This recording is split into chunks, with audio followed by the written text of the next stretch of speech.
What is up? Shop Talk podcast. And once again, we are live from the workbench. This is for episode 44. Hell, I don't even know what the date is. January 28th, 29th? I think it's 29th. I'm trying to get this out to you guys a little bit sooner.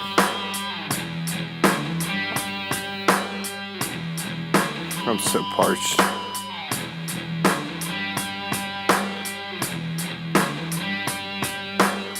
Should have recorded this when I was about 6 beers deep.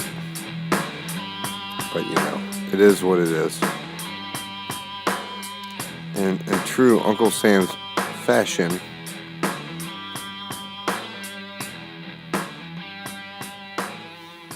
and also I want to also state that I am not bashing them in any way, shape, or form.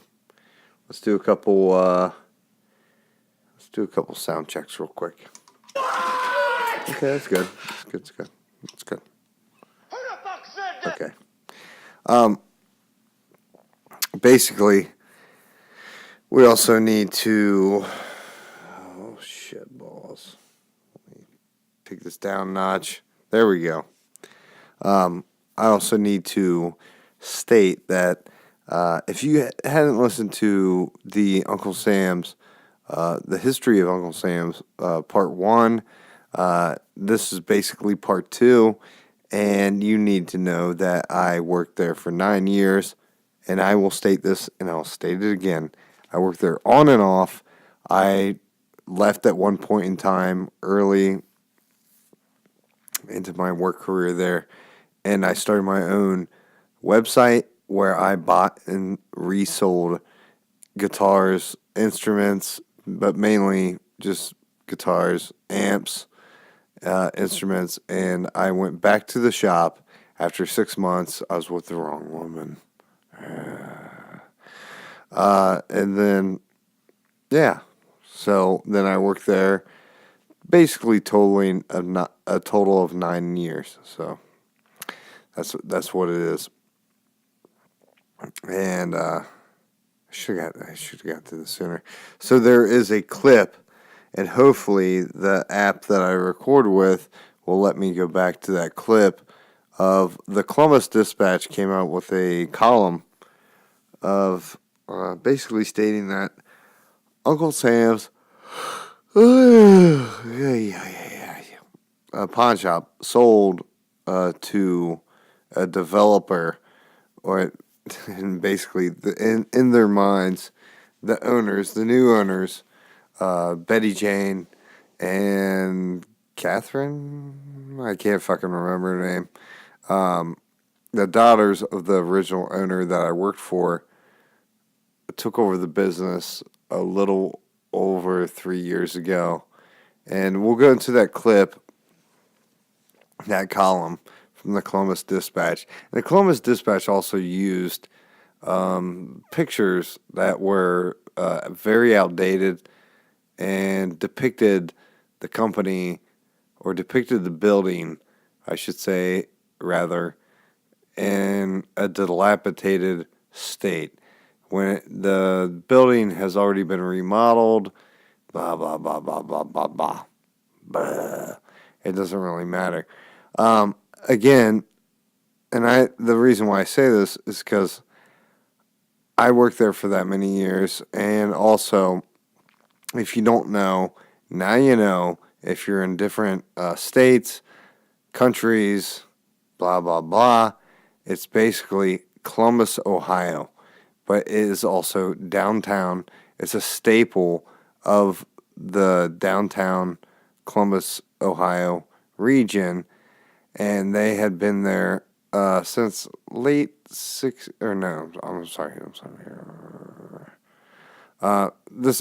I don't know the complete history of it, but I'll just say this. I know they were there from at least 1961, but they went into business in 1949. They might have been taken over by my boss's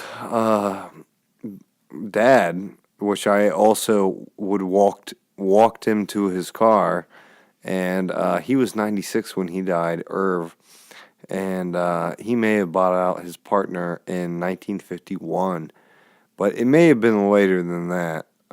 If you get all critical, and yeah.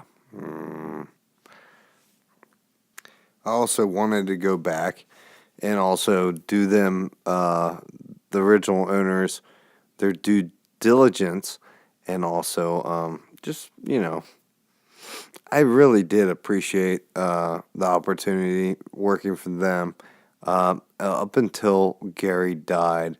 If you don't know much history about the company or anything like that, I'm sure you could just Google it, look it up. I worked there for 9 years. My better part of my early 20s, well, I should say, my better part of throughout my 20s, I worked there, and I gave them my 20s. We'll get more into it because they fucked me in the end. And that's basically how it works in business. You get fucked. Oh, but that's not that big of a deal. Many things to talk about.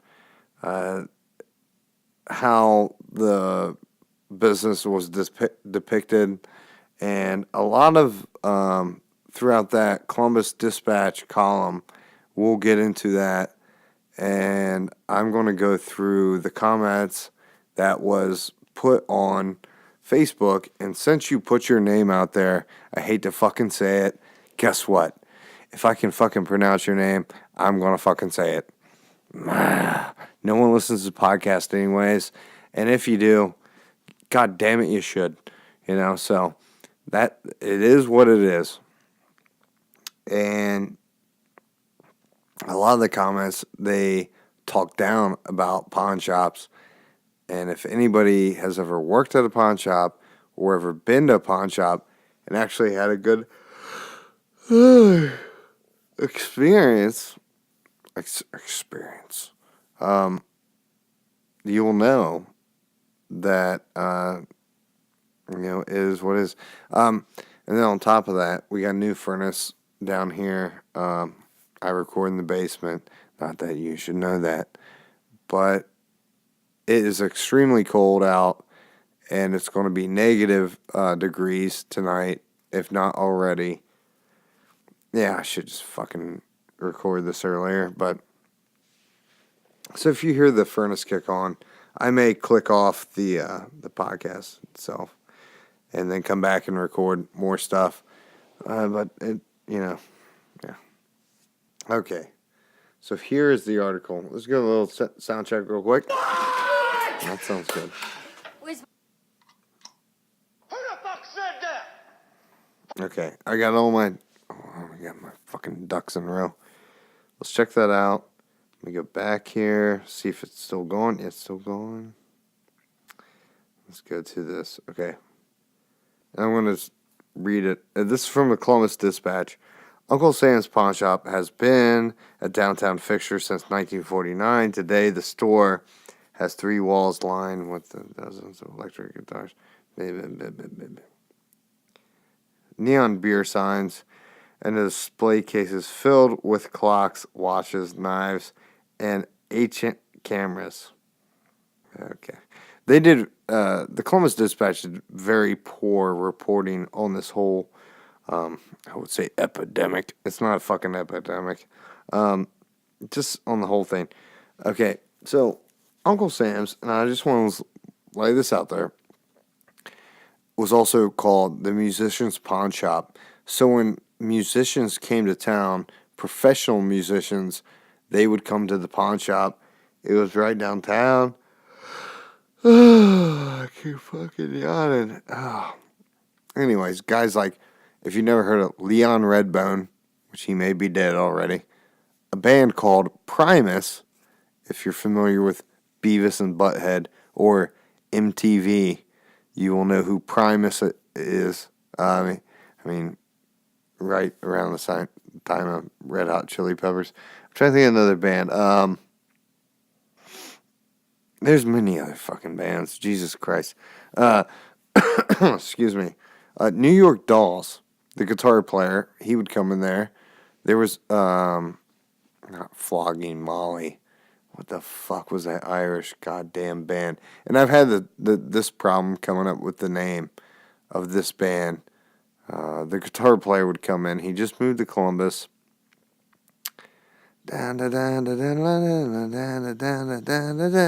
Fucking Irish band. I know you know who the fuck I'm talking about. Oh, Jesus. This is why I shouldn't fucking drink this much when I try to do the goddamn podcast. Murphy's. Something Murphy's. You know who I'm talking about. You know. Excuse me.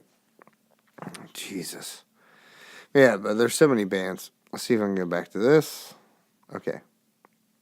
So on April 15th, the business will close. So they had the building, and they had multiple basements below it, and also they have a couple floors above it on certain stories. So basically, it's 4 different buildings that, as they bought businesses to those other buildings, they cut out of the wall and made it to where they could walk through it. Now, there was one building that they didn't do that, but I believe it was 4 buildings that they owned, and they only sold it for $1.5 million. So they didn't sell their business license, they didn't sell their pawn license, which I don't think you can sell your pawn license, but they didn't sell the business. They sold the property. And what a fucking shame that is all, because after my boss died, his father ran it. His father died when he was 96. He wasn't inherited the business when he was 96. He incorporated it back in the 90s, and he took over ownership. So if something was sold after he was the owner, that money would go to him. But if something was sold before he was actually the owner, and it was still in the inventory, the original owner would get the money, which was his father. Well, okay, fast forward, he dies, and then they own that business for a little over 3 years. And they say some stupid as shit in this column. Okay, that's it. And then they even, and I don't even want to say his name because it pisses me off. Now that the real estate in this area is aggressively developed, they want to step away and sell the building, said Russ Volk, Uncle Sam's general manager, who's worked there on and off at the business since 1989. Okay, so he worked there for a while, and he was a salesman for close to 10 years, maybe a little bit less, maybe 7 years. Who fucking cares? And then he went to work for Buckeye Pawn, and then he came back after owning his own music store / pawn shop, and then he came back there. That's a whole nother story too. So he started working back there. Russ Volk hated, and I don't give a fuck, I'm going to use everybody's name. And oh, it's hate speech. It's hate speech. It's not fucking hate speech. Okay. It's my own little fucking soapbox. I can fucking say whatever the fuck I want. So another person that worked there was Brent. And Brent was a good guy. And Brent was also a Jewish guy and was related to the owner, the original owner, Irv. And also Irv was the original owner. Gary was his son. So Irv met Brent's grandmother on a golf course when Brent was there, and they hit it off. They got married, blah, blah, blah, blah, blah, blah, blah, blah, blah. So Brent got in a little bit of trouble. Brent needed a job. Well, also Brent had worked there for about a year before I started there. And Brent was a good guy. And he was also pretty savvy when it came to retail. And also his family owns a company, and I'll fucking say it, and they do a great job. They're on top of Angie's list, and they are called Just Blinds. And guess what they do? Just fucking blinds. So, Brent worked there for a number of years. I also worked there. Russ came back because his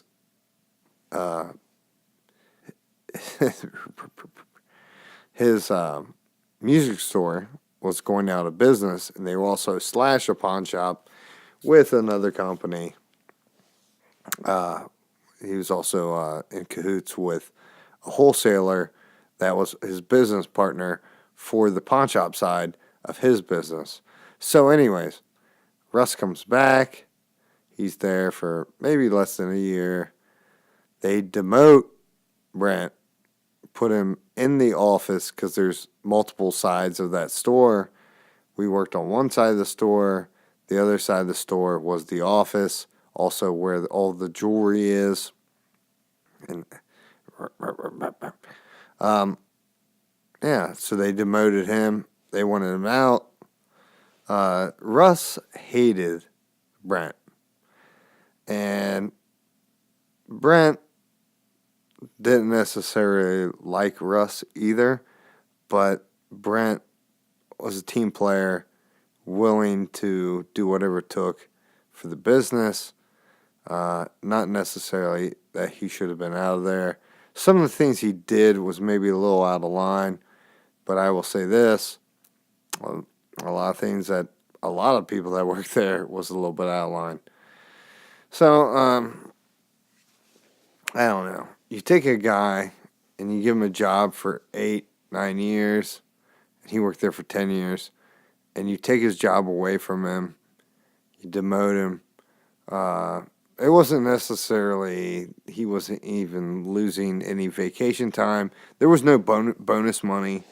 There's nothing like that. So, I mean, you could think of it that way too.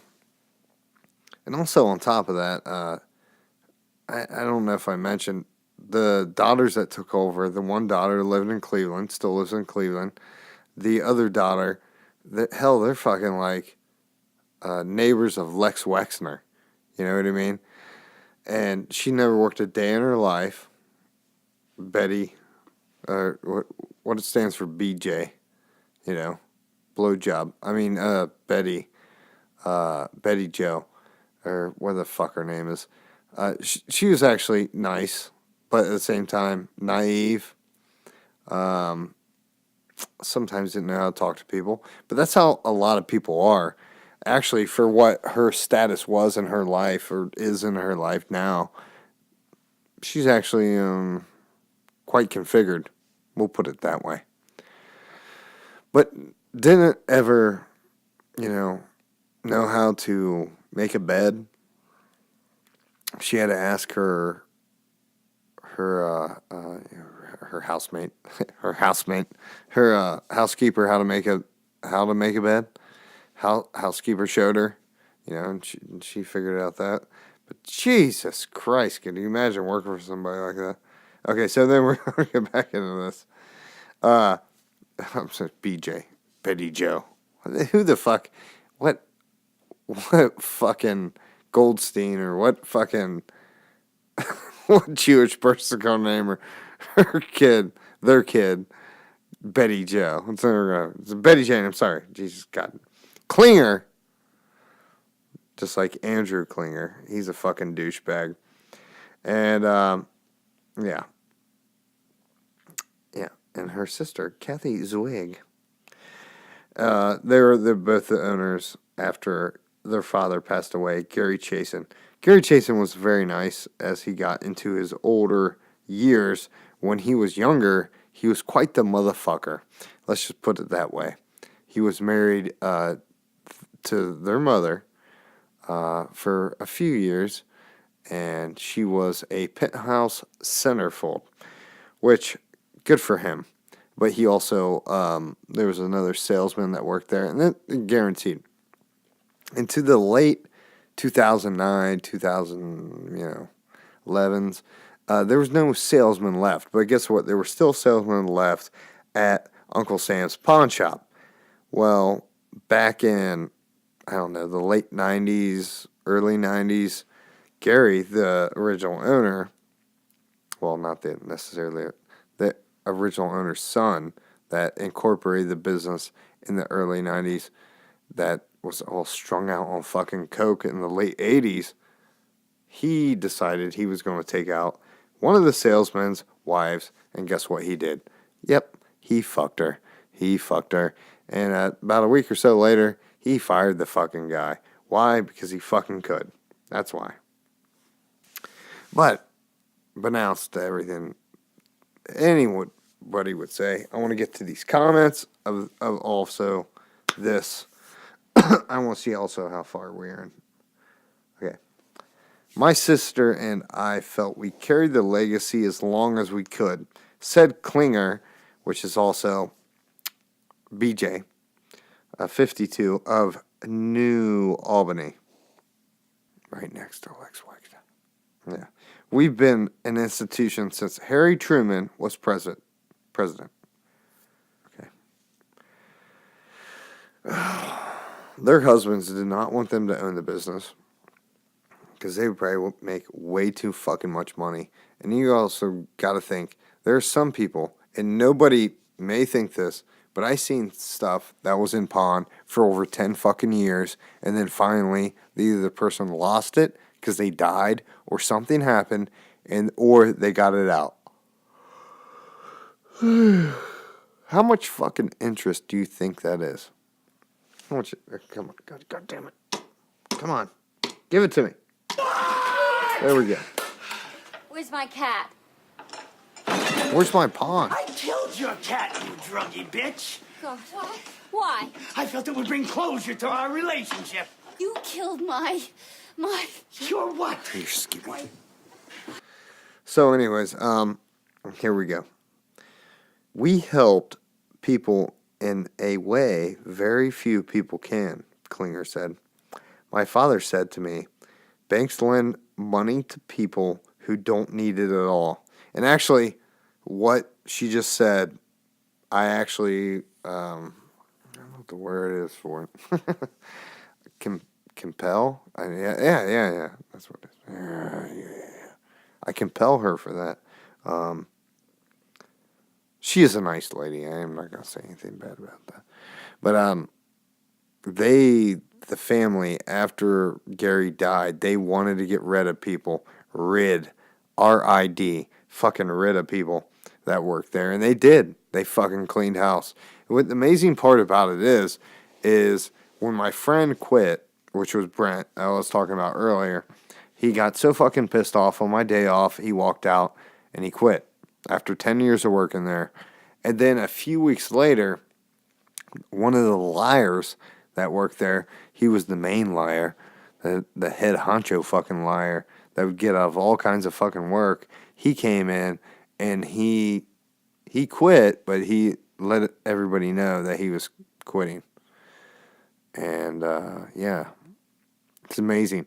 And those two guys hated each other, so if they worked there at the same time, they knew that one person or the other was gone, they probably would have stayed.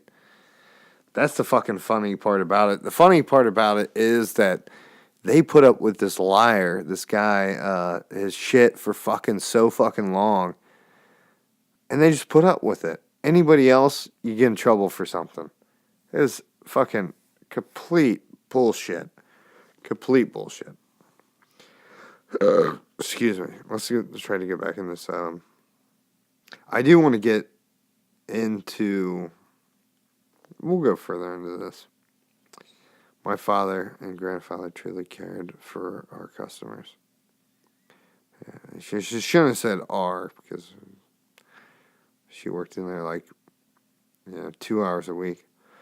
It just amazes me. I mean, these hoity-toity, I don't know how else you say it. They'd fucking put up with this shit. Complete oxymoron of everything else. Let's see if I can't go on here. I'm sorry. I'm trying to find out the comments. And for some reason I can't find them. Okay, so there's the column. I'm just going to pause this for a second real quick.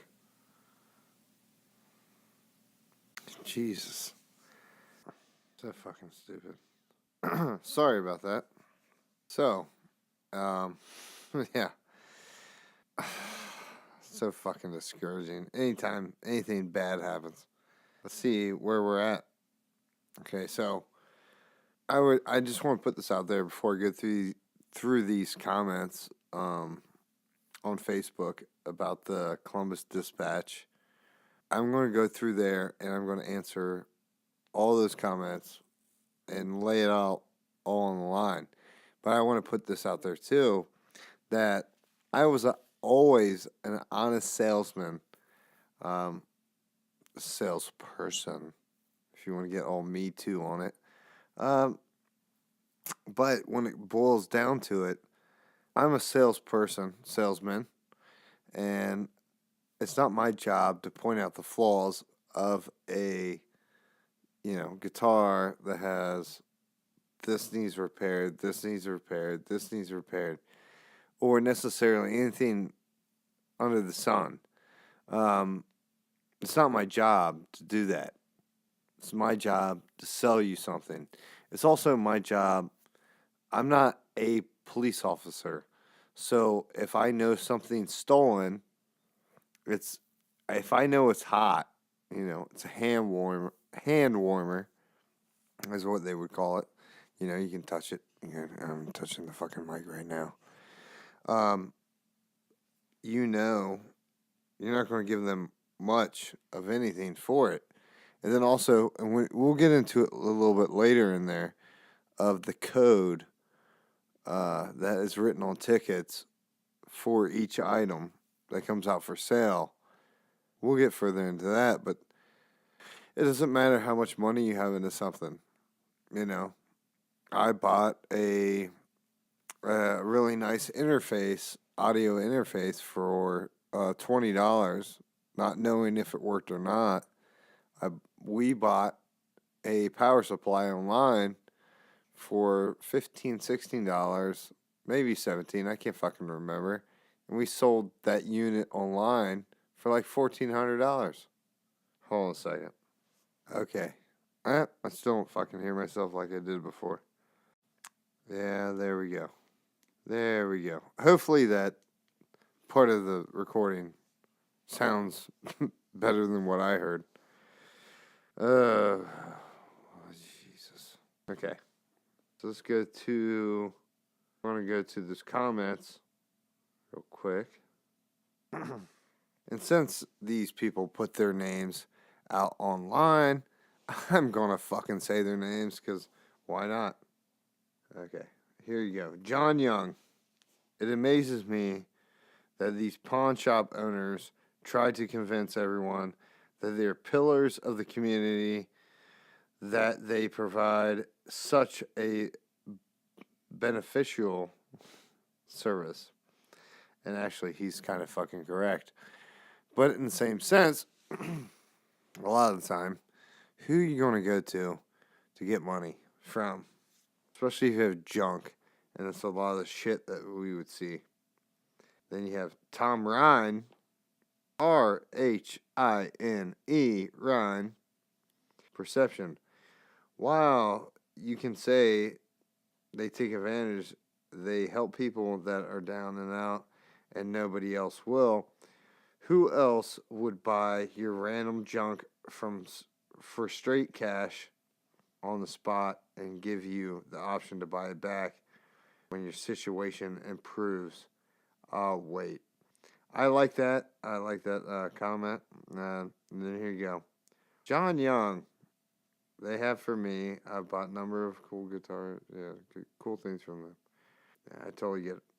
Then you have Tom Ryan from John Young. Say they will give you straight cash. hold on a second. Oh. They know most of the time it's stolen. They are nothing but fronts for legal fencing operation, as they offer you pennies on hundreds of dollars for it. And that is complete fucking bullshit of what John Young said. I call you out. John Young. How many fucking John Youngs are out there? You know? 100,000? I mean, if I had that fucking name, I'd kill myself. And really, let's see here. I'm getting this total fucking double perception fucking audio going on here. I can barely hear myself. But legal fencing, till I get it, as they offer you pennies on the hundreds of dollars. What a fucking idiot. What a fucking idiot. I mean, if you had a guitar that's worth $900, how much do you think a pawn shop is going to give you for it? Fuck. If I could sell online all day long for fucking $900, guess how much I'm going to give you for it? $500-$600 at the most. Most pawn shops are going to give you $100, $200, $300. $300, you triple their money. What it all boils down to. And here we got, on the other hand, pawn shops are pretty freaking exploitative. I don't even know how to fucking say that word. On the other hand, it's really hard for someone without a bank account. And then she goes into it. She's defending the pawn shop. And then you got this fucking douchebag. I hate when someone only replies to a post to get up on their high horse about politics and socio-economical imbalances. You know what? Fuck you, Tim Lynch. I got that for you. You suck my dick. Yeah, you suck my little dick. And then, all this bullshit. Gentrification. And I totally get that. Gentrification. To get out of this goddamn weird. Then you have Tim Lynch again. Keith Morris mini buildings downtown are falling apart and barely make it past deep inspection.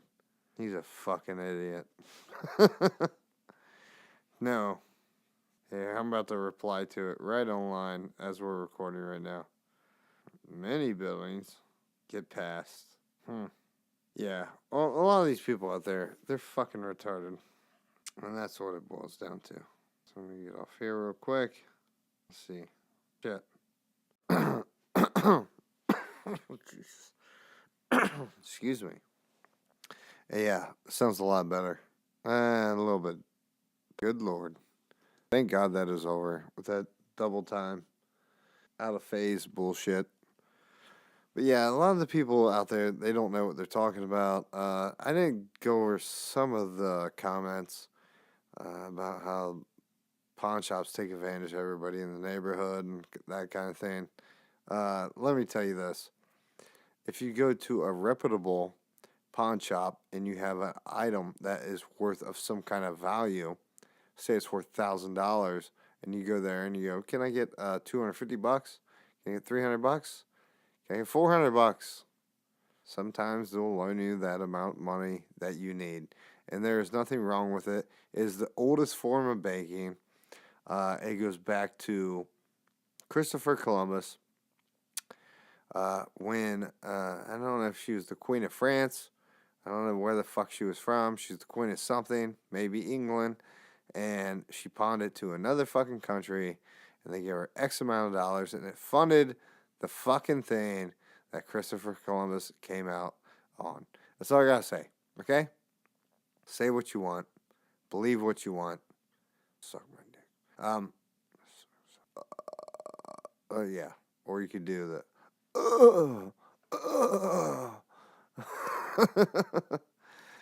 yeah.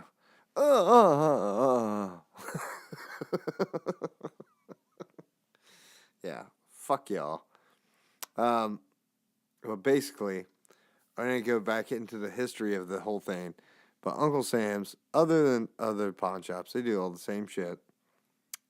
And in reality, especially if they like the person, they are trying to help the person. And that's what you got to remember. You got me tell me.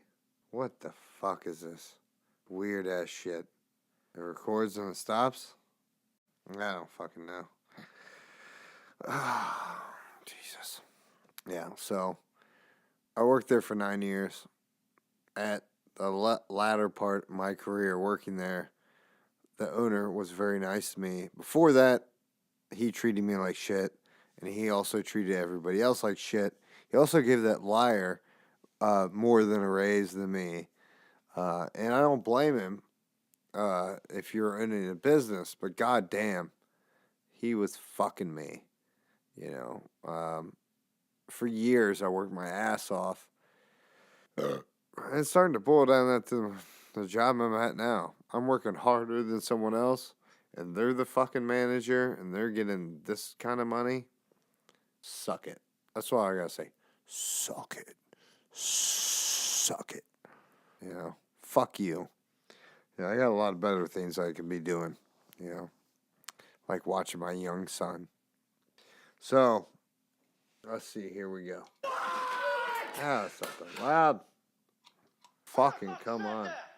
Who's the slimy little communist shit twinkle-toed cocksucker down here who just signed his own death warrant? Nobody, huh? The very fucking godmother said it. I'm fucking standing. I will PT you all until you fucking die. I'll PT you until... There we go. Where's my cat? I killed your cat, you druggy bitch. God. Why? I felt it would bring closure to our relationship. So yeah, I mean, there's many things that we can get into, and we will get into. But shit, I mean, there's so many things. I don't know how much further into the last podcast of the Uncle Sam's History Part 1 that I got into, but I need to listen to it, but I didn't want to. Because, you know, how fucking weird is that? What? You know, I got other things coming up, and I want to tell you guys about the history of the Uncle Sam's Pawn Shop, but I don't want to get fucking so far into it that I don't know where the fuck I'm at. Where the hell I'm at. I'm a lot of places right now. Let's see here. This fucking bullshit. Yeah, there we go. If this lets me record at where I want to record. Let's see here. Yeah, that's pretty good. Yeah, I mean, I never try to take advantage of anybody that came through the door, but you also got to remember, and what I just said a few minutes ago about I'm not a cop. It's not my job to figure out if it's stolen. It is my job to figure out if it's stolen and figure out how cheap I can get it, because if I buy an item that is worth $1,400 and I buy it off of some stupid fucking thief and I give them $20 for it, guess how much you're going to pay to get it back? Because that's how the rules and stipulations are worked out. You will pay $20 and you'll get your, excuse me, $1,400 item paid back. Now, there also goes into effect of a good customer, and you give them, you know, half of what it's worth. So you give them $700, you're gonna sell it for $1,400. Guess what? It comes up stolen. Well, guess what? Not typically are those your good customers. Your good customers are also law-abiding citizens that also have decent paying jobs, and they're just trying to make ends meet. And you got to look into it like that. And that's another thing that people always talk about. Oh, they rip off the ghetto. Well, guess what? You know, how did they acquire that item? Think about that through the fucking ghetto. Okay? So, how do they really get that item? Is it my job? No, my job is to buy it or pawn it at the lowest amount that I can. Their job is to get, this is the consumer, their job is to get the most money they can out of that item. Now, if I knew they were thieves and they wanted to come in and they want to pawn it, like they're going to act like they're going to try to get it back, no, I want to buy it off them. Well, how much you give me? Will you give me more if you're going to buy it off me? No, I'm going to give you the same amount. Same fucking amount every fucking time. And pawnbrokers, they know. You can see it. You can see the item. You can line up the person and how they act by the item.